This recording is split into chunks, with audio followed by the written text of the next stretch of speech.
Bom dia, meus amados. Graça e paz. Aqui quem está falando é o professor Mateus. É uma alegria poder estar com você no segundo dia de exposição do livro de Zacarias. Hoje nós vamos expor os capítulos 4, o capítulo 5 e o capítulo 6.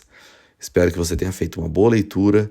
Espero que o Senhor nos dê entendimento para que nós possamos, de alguma forma bem prática, olhar para esse texto e entender como ele pode afetar a nossa vida hoje. Antes de nós expormos os 3 capítulos, eu gostaria de poder orar com você. Senhor, obrigado por esse tempo, obrigado pelo seu amor. Obrigado, Senhor, pela tua graça que vem sobre nós e nos alcança em momentos difíceis, em momentos de luta, mas o Senhor não nos abandona. Nós somos gratos porque em Ti depositamos a nossa confiança, em Ti depositamos a nossa coragem, Senhor. Que nós possamos nesse dia ser guiados por Tua palavra, como devemos ser todos os dias, e que Sua palavra crie para nós uma pavimentação clara para que nós possamos andar nela, Senhor. Nós te rendemos graças em nome de Jesus. Amém e amém. Queridos, nós vamos continuar falando das de Zacarias.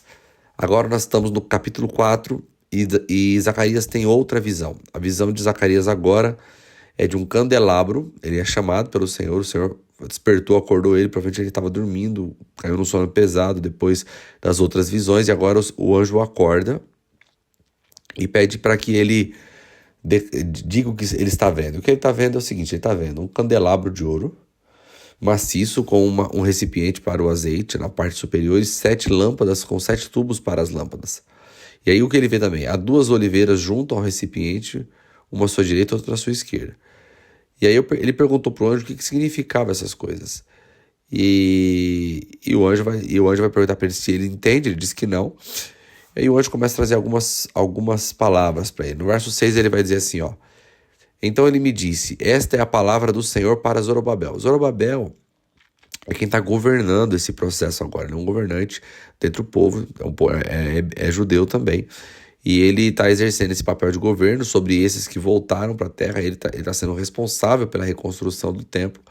E a palavra do Senhor que veio a Zacarias para Zorobabel era o seguinte: não por força nem por poder, mas pelo meu espírito, diz o Senhor dos Exércitos. É nesse contexto, esse verso talvez seja muito conhecido, talvez você já tenha ouvido isso, que não é nem por força, nem por violência, mas pelo poder do Espírito Santo, mas pelo Espírito Santo. Esse texto está inserido justamente nesse contexto de reconstrução, onde havia muita gente se opondo, e a palavra vem dizendo para eles que eles não deveriam ficar preocupados, porque era o Senhor quem faria a obra, e que o Senhor daria força para que aquela obra que foi começada por Zorobabel também fosse concluída. O verso 10 vai dizer assim: quem ousa desprezar o dia das pequenas coisas? Eles ainda verão grande alegria a pedra principal nas mãos de Zorobabel. Estes são os 7 olhos do Senhor que percorrem toda a terra. Então nós estamos vendo aqui 7 candelabros de ouro, agora 7 olhos, mostrando que a obra do Senhor seria plena e completa. A gente poderia pegar aqui as outras aplicações, como isso se aplica a Cristo e à igreja, que a menorá é o símbolo da igreja, é o símbolo de luz para as nações, mas aqui também traz a ideia de plenitude, que o que o Senhor iria fazer iria ser completo. E a seguir eu perguntei para o anjo o que significam as 2 oliveiras, à direita e à esquerda do candelabro. E ele também perguntei o que significam esses 2 ramos de oliveira ao lado dos 2 tubos de ouro que derramam azeite dourado. E ele me disse, você não sabe o que significa? Não, meu senhor, eu respondi. Então ele me disse, são os 2 homens que foram ungidos para servir ao soberano por toda a terra. Interessante que aqui tem uma profecia de dupla referência. Isso se refere a Josué e a Zorobabel, que estão sendo, um é sacerdote, outro é governante, um é da linhagem de Arão, outro é da linhagem de Davi. Ambos estão trabalhando nesse momento da reconstrução do templo. Isso se refere a eles, às 2 pessoas que foram ungidas, ou seja, separadas por Deus para esse propósito. E também ela vai ter uma aplicação futura às 2 testemunhas, que serão manifestadas no segundo período da grande tribulação e que vão percorrer toda a terra, sendo ungidos para o Senhor para pregar a palavra do Senhor, a palavra do reino, o evangelho do reino do Senhor que estará chegando. Então, nós vamos para o capítulo 5, e aqui ele tem uma outra visão, que é a visão do rolo. É um rolo que voava, e ele vai falar a altura desse rolo, né? Era um rolo de 20 côvados de comprimento por 10 côvados de largura, isso é 9 metros de comprimento e 4,5 metros de largura. Então ele disse assim, ó, nele está escrito a maldição que está sendo derramada sobre toda a terra, porque tanto o ladrão como o que jura falsamente serão expulsos, conforme essa maldição. Assim declara o Senhor dos Exércitos, eu lancei essa maldição para que ele entre na casa do ladrão e na casa do que jura falsamente, pelo meu nome, e ele ficará dentro da sua casa e destruirá tanto as vigas como os tijolos. Então, essa visão do rolo é uma visão que aparece em outros profetas, né? O profeta Ezequiel vai falar desse rolo. Em Apocalipse nós vamos ouvir falar desse rolo também. E nós vamos perceber que quando nós estamos diante de Zacarias, nós estamos diante de um livro apocalíptico. Então, nós podemos dizer que essa primeira sessão que nós estamos lendo, ela é assim como existe a ideia apocalíptica em Daniel, a ideia apocalíptica em Zacarias e o próprio livro de Apocalipse, nós vemos que eles estão extremamente entrelaçados com assuntos que se referem muitas vezes às mesmas coisas, confirmando um ao outro, né? Olha o que está escrito em Ezequiel 2,9, que essa visão significa julgamento, é evidente, né? Foi isso que nós falamos. E olha o que está escrito em Ezequiel 2,9. E quando olhei, eis que uma mão foi enviada a mim. E vejam só, um rolo de livro estava ali. E ele o espalhou diante de mim, e estava escrito por dentro e por fora.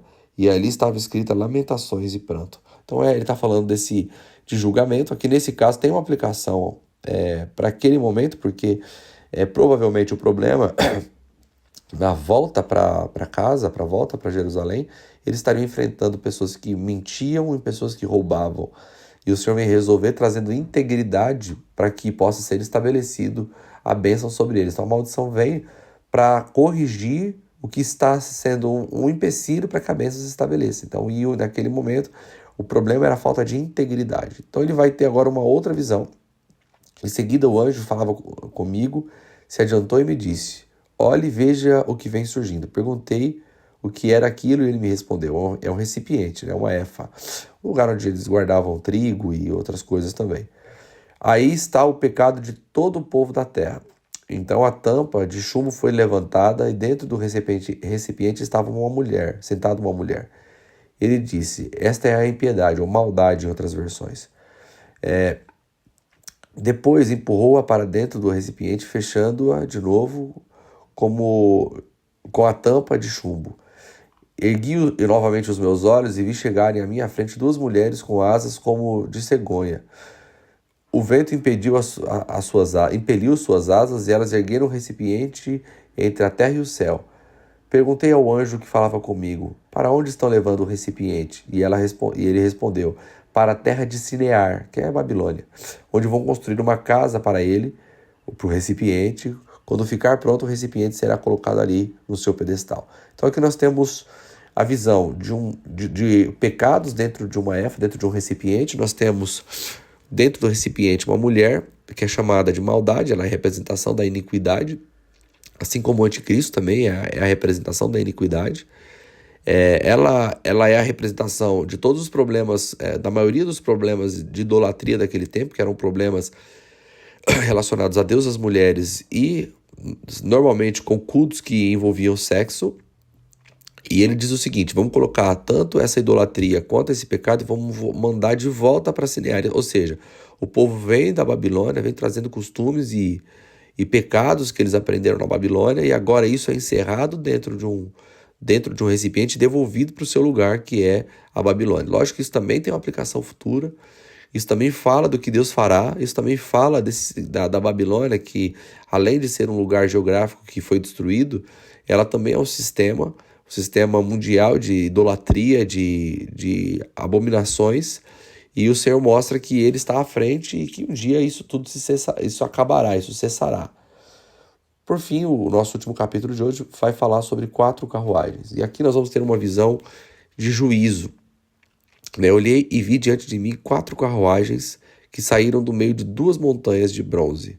A primeira estava atrelada aos cavalos vermelhos, a segunda cavalos pretos, a terceira cavalos brancos e a quarta cavalos malhados. Todos eram vigorosos. Perguntei ao anjo que falava comigo, que representam esses cavalos atrelados, meu senhor? E o anjo me respondeu, esses são 4 espíritos dos céus que acabam de sair da presença do soberano a toda a terra. A carruagem puxada pelos cavalos pretos vai em direção à terra do norte. A que tem cavalos brancos vai em direção ao ocidente. A que tem os cavalos malhados vai para o sul. Os cavalos vigorosos avançam impaciente, né, por percorrer toda a terra. E o anjo lhe disse: percorram toda a terra. E eles assim fizeram. Então ele me chamou e disse: veja, os que foram para a terra do norte deram repouso ao meu espírito naquela terra. Então vamos já a primeira coisa, entender esse primeiro. Ele vai falar sobre os 4 cavalos. Ele vai falar sobre esses 4 cavalos serem enviados por toda a terra. Então nós vamos ver o cavalo preto ser enviado para o norte, né? Nós vamos ver os cavalos brancos sendo enviados para a direção do sul. Nós vamos ver os cavalos malhados sendo enviados para o ocidente, né? E aí nós vamos falar que os cavalos, eles viajam por toda a terra de forma impaciente, ou seja, eles estão cumprindo o juízo de Deus sobre toda a terra. E quando ele fala que o cavalo que foi para o norte trouxe repouso, é porque eram os inimigos de Israel. Mostrando que esse cavalo destruiu os inimigos de Israel, e então o Espírito pôde repousar, descansar desses inimigos. Então isso mostra que também uma dupla referência, tanto para aquele momento eles podendo ficar em paz em sua terra, que sabemos que não durou tanto tempo, e nós também sabemos que isso se refere ao futuro, onde todos os inimigos serão destruídos e haverá paz. Nós já falamos isso nos capítulos anteriores. Teremos uma Jerusalém sem muros. Hoje nem a terra de Israel pode ficar sem muro na divisa de Gaza, senão nós vemos o que aconteceu há um ano atrás. Eles entram, eles matam, eles destroem os judeus. Mas haverá um tempo onde muro nenhum precisará existir, porque o Senhor será um muro de fogo ao redor de Israel, e os inimigos todos terão sido destruídos. Então nós temos a última porção agora, a partir do verso 9 do capítulo 6, da exposição de hoje. E aqui nós vamos ver uma coisa muito interessante. Haviam 3 exilados, né? Eldai, Tobias e Jedaías, que eles tinham acabado de chegar da Babilônia, e o Senhor instrui Zacarias a pegar os materiais desses homens e fazer uma coroa. Mas a coroa é diferente do normal, que é para ser colocada sobre a cabeça do governante, ou seja, Zorobabel. Ela foi feita para ser colocada na cabeça do sumo sacerdote Josué. E junto com a coroa, essas palavras: diga-lhes que assim diz o Senhor dos Exércitos: eis aqui está o homem cujo nome é renovo. No seu lugar ele crescerá e construirá o templo do Senhor. Ele construirá o templo do Senhor, será revestido de majestade, assentará no seu trono para governar. Ele será sacerdote no trono, e haverá harmonia entre os dois. A coroa será para Eldai, Tobias, Jadaías e Elém, filho de Sofonias, como memorial do templo do Senhor. Gente de longe virá ajudar a construir o templo do Senhor. Então vocês saberão que o Senhor dos Exércitos me enviou a você. Isso só acontecerá se obedecerem fielmente à voz do Senhor, o seu Deus. Interessante que Zacarias entende que toda essa visão, toda essa ordem, ela tem um poder simbólico. Por quê? Coroa não era para ser colocado em cabeça de sumo sacerdote, era para ser colocado em cabeça de rei. Mas quando Josué aqui é chamado de renovo, e sabemos que Josué significa salvação, nós temos aqui um apontamento claro para o Senhor Jesus, que receberá a coroa. Ele reconstruirá o templo, porque agora o templo também já está destruído. Virão pessoas de longe para construir esse templo. E nós sabemos que Jesus é um sumo sacerdote que reina. Então não era normal, mas apontava para algo que aconteceria um dia. Um rei que seria sumo sacerdote. Então hoje nós temos um sumo sacerdote que é Jesus. Ele governa sobre nós, mas um dia ele governará sobre toda a terra. É isso que esperamos como cristãos. Nós esperamos a manifestação do Senhor Jesus. E por fim, né, nós estávamos falando que era o último, mas também temos o capítulo 7 hoje. E no capítulo 7 é uma questão mais prática, é uma questão de acontecimento e reação de Deus diante do acontecimento. O texto diz assim: no 4º ano do reinado do rei Dário, a palavra do Senhor veio a Zacarias, no 4º dia do 9º mês, o mês de Quisleu, que é ali entre novembro e dezembro. Foi quando o povo de Betel enviou Sarezer e Regem-Meleque e com seus homens para suplicarem ao Senhor, perguntando ao sacerdote do templo do Senhor dos Exércitos e aos profetas: devemos lamentar e jejuar no 5º mês, como já estamos fazendo há tantos anos. Então eles criaram, né, uma cultura de jejum, enquanto eles passaram 70 anos na Babilônia. E aí, agora que estão de volta na Terra, estão com dúvida se eles deveriam continuar com essa prática ali também em Jerusalém. E aí veio a palavra do Senhor a Zacarias. Pergunte a todo o povo da terra e aos sacerdotes, quando vocês jejuaram e choraram no 5º e no 7º mês, durante os últimos 70 anos, foi de fato para mim que jejuaram? E quando comiam e bebiam, não era para vocês mesmos que faziam? Não são estas as palavras do Senhor proclamadas pelos antigos profetas, quando Jerusalém e as cidades ao seu redor estavam em paz, prosperavam e o Neguebe e Safelá eram habitados? A palavra do Senhor veio novamente a Zacarias.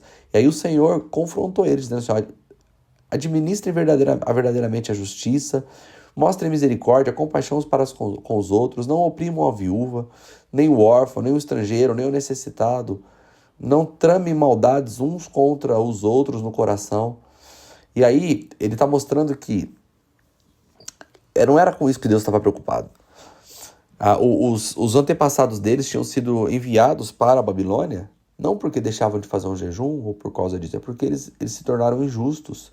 Eles mataram os profetas, eles viraram as costas para os profetas, eles taparam os ouvidos quando os profetas falavam. No verso 14, terminando o capítulo 7, ele vai dizer: eu os espalhei com um vendaval entre as nações que eles nem conhecem. A terra que deixaram para trás ficou tão destruída que ninguém podia atravessá-la. E foi assim que transformaram a terra desejável em ruínas. Ou seja, vocês não transformaram isso aqui em ruínas por conta de uma regra ou outra.